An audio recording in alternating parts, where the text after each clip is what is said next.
তপন, কোথায় গেলি? তাড়াতাড়ি খেতে আয়, তোর কলেজের সময় হয়ে গেছে। আসছি মা। তাড়াতাড়ি আয় বাবা, খাবি কখন আর কলেজ যাবি কখন? ওগো, তুমিও চলে এসো, লুচি সব ঠান্ডা হয়ে গেল। তপন কোথায়? ও কলেজ যাবে না? ও তৈরি হচ্ছে, এই তো চলে এসেছে। আয় বাবা আয়, বসে পড়। কেমন আছো বাবা? আমি ভালো, তোর খবর কি? ভালো বাবা। তোমাদের কলেজে শুনলাম 1 মাসের জন্য বন্ধ দেবে, তো কি করবে 1 মাস? আপাতত কোনো পরিকল্পনা নেই বাবা, ভাবছি কোথাও ঘুরতে যাব। ভালো বলেছিস, অনেক দিন সমুদ্র দেখা হয় না, তোকে নিয়ে এবার সাগর থেকে ঘুরে আসবো। সাগর নয় মা, আমার ইচ্ছে মামার বাড়িতে যাব। হঠাৎ মামার বাড়িতে কেন তপন? এমনি মানে কখনো তো যাওয়া হয় না, শুনেছি ছোটবেলায় আমাকে একবার নিয়ে গিয়েছিলে, সেই স্মৃতিও আমার মনে নেই। তখন তুমি খুব ছোট ছিলে, সেসব কথা মনে থাকবার কথা না। ওই বাড়ির কথা রাখো তোমরা, সেখানে যাওয়া চলবে না। কেন মা, মামার সাথে কি তোমার কোনো ঝগড়াঝাটি হয়েছে? ঝগড়াঝাটি কেন হবে? তোমার মামা খুব ভালো মানুষ। তাহলে তোমরা যেতে চাও না কেন বাবা? এত সব তোমার জানতে হবে না তপন, তুমি ও বাড়িতে যাবে না, এটাই আমার শেষ কথা। বেশ, তবে আমার কথাটিও জেনে রাখো, এই ছুটিতে আমি মামার বাড়ি যাবই যাব এবং সবাইকে নিয়েই যাব। সে কি, তুমি এতক্ষণে এলে? আমি কখন থেকে অপেক্ষা করছি। তাড়াতাড়ি আসবার কোনো উপায় ছিল না। আজকে বড়বাবু অফিসে আসেনি, তার সব কাজ আমাকে করতে হয়েছে। তা তপন কোথায়? ও আসেনি? এসেছে, সেই সন্ধ্যা থেকে ঘর বন্ধ করে বসে আছে। মামার বাড়িতে যাওয়ার জেদ এখনো ছাড়েনি? না, আমি অনেক বুঝিয়েছি, আমার কথা শুনলই না। তুমি একবার ডেকে দেখবে? তোমার কথা যখন শোনেনি, আমার কথা শুনে কি করবে গিন্নি? তার যা কাজ করো, ওকে নিয়ে কদিন ঘুরে এসো, যাও। না না, আমি ওই বাড়িতে আর যাব না, ওখানকার কথা শুনলেই আমি শিউরে উঠি। কি করবে বলো? ছেলে যেহেতু জেদ ধরেছে, যেতেই হবে। আর ডাক্তার কি বলেছিল মনে নেই? ওকে মানসিক কোনো চাপ দেওয়া যাবে না। তাহলে তুমি যেতে বলছো, কিন্তু সেখানে গেলে ওর সব স্মৃতি যদি মনে পড়ে যায়? তুমি গিয়ে বেরিয়ে এসো। আশা করি ওর আগের স্মৃতি কিছুই মনে নেই। সেই ঘটনার পরও সবকিছু ভুলে গেছে। বেশ, তবে তুমিও চলো আমাদের সাথে, একা যেতে আমি সাহস পাচ্ছি না। ঠিক আছে, আমি তাহলে কালকে গিয়ে অফিস থেকে ছুটি নিয়ে নিই। আর দাদার কাছেও একটা চিঠি লিখে জানিয়ে দিতে হবে। সে আমি লিখবক্ষণ, তুমি যাওয়ার বন্দোবস্ত করো। এখন তো সবকিছু ঠিক হলো, এবার চলো ছেলেকে নিয়ে খেতে বসি। তাই চলো, তুমি হাত মুখ ধুয়ে এসো, আমি খাবার গরম করছি। কখন মেয়েটা বের হলো, এখনো ফিরে এলো না। বলি, মিনুদের বাড়ি যেতে আসতে কি এতক্ষণ লাগে? ননিবালা, ও ননিবালা, এসেছিস তুই? এই তো মা আমি, পথে পোস্টমাস্টার মশাইয়ের সাথে দেখা হলো, সেজন্য দেরি হয়ে গেছে। পোস্টমাস্টার আবার কি বলে? চিঠি দিয়েছে নাকি কেউ? হ্যাঁ, পিসিমা লিখে পাঠালো। জয়া চিঠি লিখেছে? দে তো দেখি কি লিখলো। এই নাও বাবা। হ্যাঁ গো, কি লিখেছে জয়া? ছেলেটা আছে কেমন? ওরা আমাদের বাড়িতে বেড়াতে আসছে কিন্নি, পরশু ট্রেনে আসবে। ওরা আসছে আমাদের বাড়িতে? বলো কি? হ্যাঁ গিন্নি, সাথে তপনও আসছে। কি মজা কি মজা, অতিথি আসবে আমাদের বাড়িতে। পিসিমা আসলে অনেক মজা হবে, তাই না মা? কিন্তু হঠাৎ ওরা আমাদের বাড়িতে কেন? ওই ঘটনার পর তো আর এদিকে আসেনি। আসবার কথাও না, কিন্তু কি মনে করে আসছে কে জানে। শোনো গিন্নি, ওরা এলে আতিথেয়তার যেন কোনো কমতি না হয়, আর তপন যেন ছোটবেলার ঘটনা কিছুই বুঝতে না পারে। সে তুমি চিন্তা করো না, ও কিচ্ছু বুঝতে পারবে না। তবুও মায়ের মন সন্তানকে দেখলে কি আর ঠিক থাকতে পারে? ও কথা তুমি বলো না গো, আমার বাছা বেঁচে আছে, এটাই আমার জন্য অনেক কিছু। সে যেখানেই থাক, সুখে থাক, এটাই আমি চাই। ও মা, তোমরা কি নিয়ে কথা কইছো? আমি তো কিছুই বুঝতে পারছি না। ও কিছু নয়, তুই যা তো মা, আমার ছাতাটা নিয়ে আয়, আমি একটু বের হব। যাচ্ছি বাবা। বৃষ্টির মধ্যে গাড়ি কোথায় পাবো? আশেপাশে কোনো লোকজনই দেখা যাচ্ছে না। বাবুরা সেই কখন থেকে দাঁড়িয়ে আছেন, যাবেন নাকি কোথাও? আমার না গরুর গাড়ি আছে। আমরা পলাশপুর যাবো, যাবে তুমি? হ্যাঁ চলুন না, পলাশপুর বেশি দূরে নয়, 2 ঘন্টা লাগবে। এই বৃষ্টিতে গরুর গাড়িতে চড়বো না, সবকিছু ভিজে একেবারে একাকার হয়ে যাবে। আমার গাড়ির উপর ছাউনি আছে মা, কিন্তু তোমাকে বড় সেনা সেনা মনে হচ্ছে। তুমি পূর্বপাড়ার জয়া মা না? হ্যাঁ, আপনাকেও আমি চিনতে পেরেছি, আপনি গোপাল কাকু। হ্যাঁ মা, সেই 10 বছর আগে এসেছিলে, অনেকদিন পর দেখা হলো। তা এটা কি তোমার সন্তান?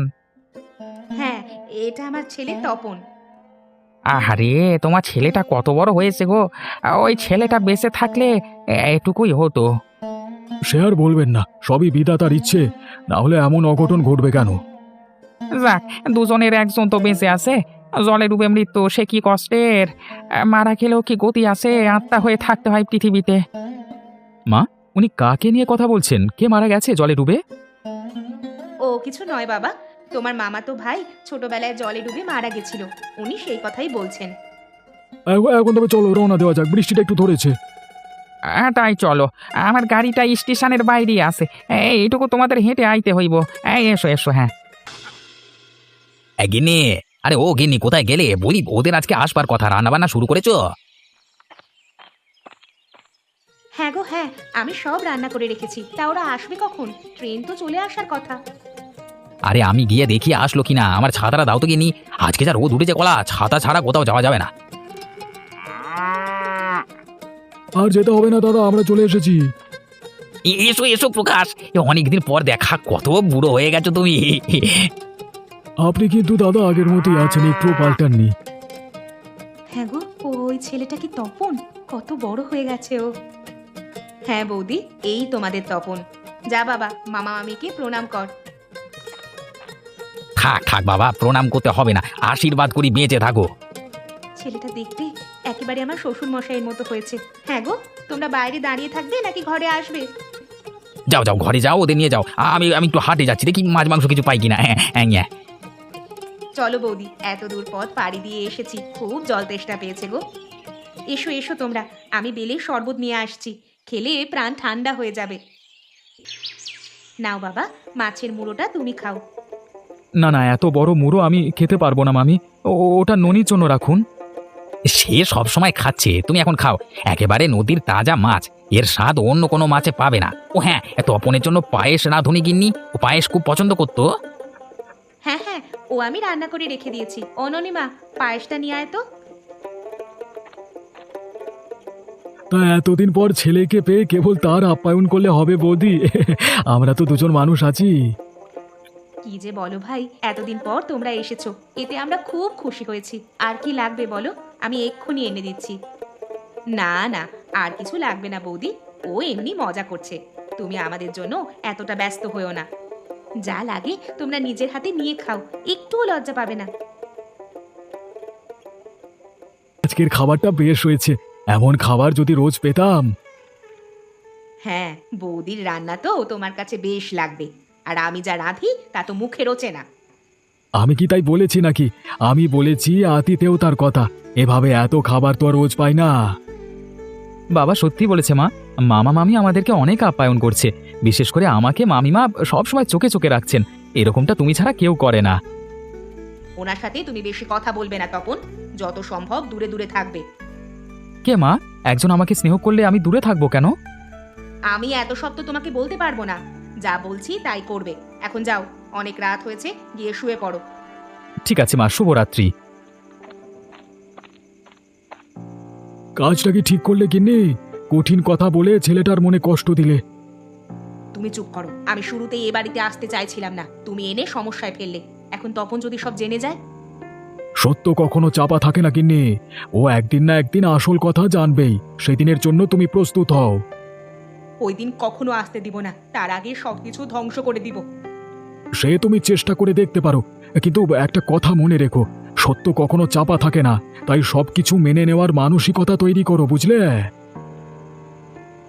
অনেকদিন পর পিসিমা এলো। ও মা, তুমি পিঠা বানাবে না? পিঠা তো বানাবোই, কেবল তো ওরা এলো, আমাকে একটু সময় দিবি তো নাকি? তোমার হাতের দুধ পুলি অনেক মজার হয় বৌদি, তুমি কিন্তু ওটা বানাবে। শুধু দুধ পুলি কেন খাবে পিসি? দুধ পুলি, ক্ষীর পুলি, চন্দ্র পুলি সব বানাবে মা। পারিস তুই বানাতে?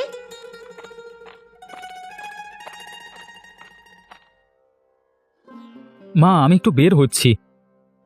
সে কি তপন, এই ভর দুপুরে কোথায় যাচ্ছিস?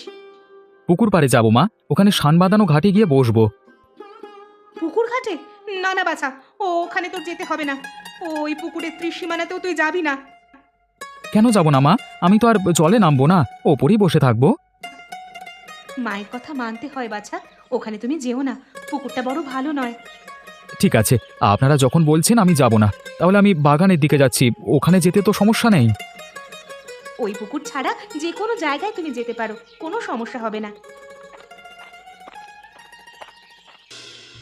ইস, ওনারা বললেই হলো এখানে যাস নে ওখানে যাস নে।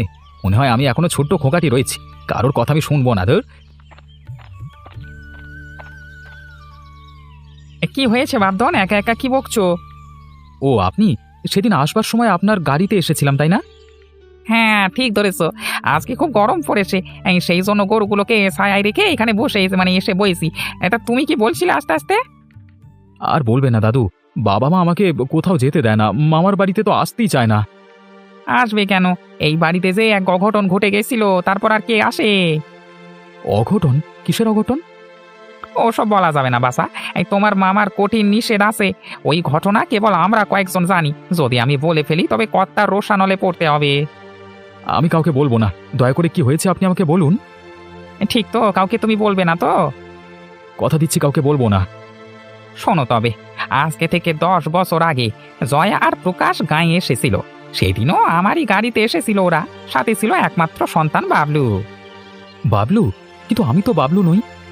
প্রশ্ন করো না ছেলে, আমার কথা শেষ পর্যন্ত শোনো, তাহলে বুঝতে পারবে আসল ঘটনা। ঠিক আছে বলুন। সেদিন আমি ওদের এই পুকুর ঘাটের সামনে নামিয়ে দিয়েছিলাম। রাখো রাখো গারোয়ান, আমরা এখানেই নামবো। ব্যাগগুলো কি দিয়ে আসবো? না না, তোমার নিতে হবে না, আমরাই নিতে পারবো। এই নাও তোমার টাকাটা। সেলাম বাবু।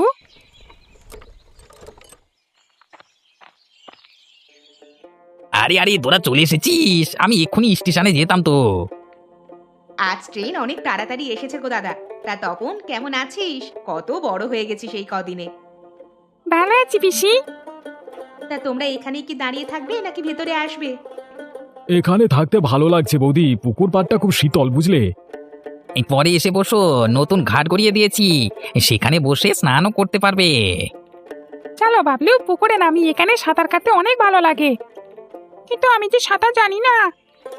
আমি শিখিয়ে দেব। না না, তোমার আর শেখাতে হবে না, পাছে দুজনেই জলে ডুববে। তাহলে মা, আমরা ঘাটে বসে খেলা করি, জলে নামবো না। এ পরে এসো বাবা, এখন গিয়ে কিছু খেয়ে নাও, চলো। তাই চলুন। নার মতো। হ্যাঁ রে, একেবারে মুখ দেখা যাচ্ছে। পুকুরে অনেক ছোট মাছ আছে, তুই পা নামিয়ে দেখ, এসে ঢুকে দেবে। না ভাই, আমার ভয় করে। সিঁড়ির একটু নিচে নেমে দেখ না, এখানে বেশি জল নেই। দাঁড়া, তাহলে নামছি। বাঁচাও, কে কোথায় আছো? বাঁচাও আমাকে। দাঁড়া বাবলু, আমি এক্ষুনি নামছি, তুই ভয় পাস নে। আমাকে ধর তপন, আমি তলিয়ে যাচ্ছি। আমার হাতটা ধর, আমি তোকে সাঁতারে পাড়ি নিয়ে যাচ্ছি। হে, কি করছিস? আমার গলা ছাড়, আমি ডুবে যাচ্ছি রে। আমার খুব ভয় করছে, তপন বাঁচা, আমাকে বাঁচা। ছাড় বলছি, আমাকে ছাড়, আমি ডুবে যাচ্ছি। হায় হায় হায়, ওড়েছে ওড়েছে, জলে ডুবে গেছে। কি হয়েছে কিনি, কি হয়েছে? হ্যাঁ, ওগো ওগো, তাড়াতাড়ি চলো চলো, নামো, ওরা ডুবে গেছে। হায় হায় গো, আমারই কি সর্বনাশ হলো গো। এখন আমি কি করব? কেন কেন তুমি আমার এত বড় সর্বনাশ করলে প্রভু? কেন কেন কেন?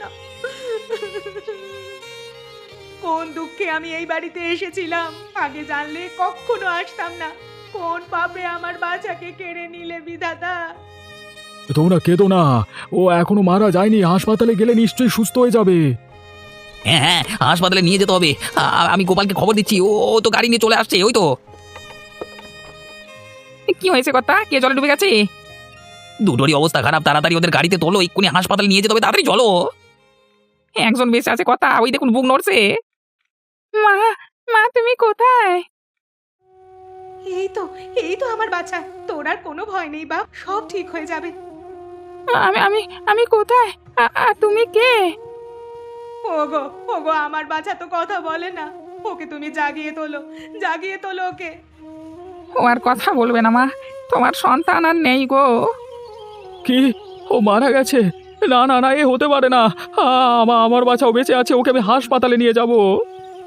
তাই চলুন বাবু, ডাক্তার যদি কিছু করতে পারে, তবে আমার মন বলছে ও আর নেই। তারপর তারপর কি হলো? যা হওয়ার তাই হলো, ডাক্তার বাবলুকে মৃত ঘোষণা করলো। কিন্তু আমি তাহলে পিসির ঘরে কি করে গেলাম সেটা তো বুঝতে পারছি না। সে যাত্রায় তুমি বেঁচে গেছিলে বটে, কিন্তু তোমার স্মৃতিশক্তি নষ্ট হয়ে গেছিল। এদিকে জয়ার আর সন্তান হওয়ার সম্ভাবনা ছিল না, তাই তোমার বাবা তার একমাত্র সন্তানকে জয়ার হাতে তুলে দেয়। এর কিছুদিন পরই ননিবালার জন্ম হয়। বাবা মা আমাকে পিসিমার হাতে তুলে দিয়েছিল? হ্যাঁ, তোমার বাবা জয়াকে খুব ভালোবাসতো। ছোট বোনের দুঃখ তার সহ্য হয়নি, তাই বুকে পাষাণ বেঁধে এই কাজ করেছে। কিন্তু আমার যে কিছুই মনে পড়ছে না, ওরকম হলে নিশ্চয়ই মনে থাকতো। মনে করবে কি করে? তোমার আগের সেই স্মৃতি আর নেই। ওই জলের ঘটনায় খুব ধাক্কা খেয়েছিলে তুমি, তাই সব ভুলে গেছো। না না, আমি তোমার কথা বিশ্বাস করি না। যদি সব সত্যি হয় তবে আমাকে মনে করিয়ে দাও। বেশ, তবে ওই পুকুরে গিয়ে ডুব দাও। আগের ঘটনার পুনরাবৃত্তি হলে মনে পড়লেও পড়তে পারে। হ্যাঁ হ্যাঁ, আমি এক্ষুনি পুকুরে নামছি, এক্ষুনি নামছি। দাও, ডুব দাও, সব মনে পড়বে। একে একে সব মনে পড়বে তোমার। হায় হায়, দাদা এভাবে ডুব দিচ্ছে কেন? পাগল টাগল হয়ে গেল নাকি? এক্ষুনি খবরটা পিসিকে দিতে হবে। তপন, ও তপন, কি হয়েছে বাবা তোর? কেন এরকম করছিস? আমার সব মনে পড়েছে মা, আমার সব মনে পড়েছে। কি মনে পড়েছে তোর? কি মনে পড়েছে? ওরা আমার আসল বাবা মা নয়, আমার আসল বাবা মা তোমরা। এ কি বলছিস তুই? কে বললো এ কথা? কেউ বলেনি মা। আমার আজকে সব মনে পড়েছে। সেদিন জলে ডুবে যাবার পর আমি স্মৃতিশক্তি হারিয়ে ফেলেছিলাম, আর আর তখন তোমরা আমাকে নিয়ে গেছিলে। নিশ্চয়ই গোপাল হারামজাদা এই কথা বলেছে। ওকে আমি বাড়ির পাশে গুড়গুড় করতে দেখেছিলাম, তারাও আজকে ওকে ধরছি। ওকে ধরতে হবে না দাদা, যা সত্য ও তাই জেনেছে। সত্য তো কখনো চাপা থাকে না। হ্যাঁ দাদা, আমার যত ভয় ছিল এই দিনটাকে নিয়ে। যদি ও সব জেনে যায় তবে কি হবে? আজ আর ভয় করছি না। তোমাদের সন্তানকে তোমরা রাখো, আমরা একাই ফিরে যাব। না মা, আমি তোমাদের সাথেই যাব। তোমরা আমাকে যে স্নেহ করেছো তা ভোলবার মতো নয়। তবে আমার আসল বাবা মাকে খুঁজে পেয়েছি, এটাই আমার শান্তি। মা, মাগো, আমি তোমাকে ঠিক চিনতে পেরেছি। আয় বাছা, আমার বুকে আয়। তবে 10টা বছর তোকে দেখতে পারিনি, আজ তোর মুখে মা ডাক শুনে আমার সব কষ্ট দূর হয়ে গেছে।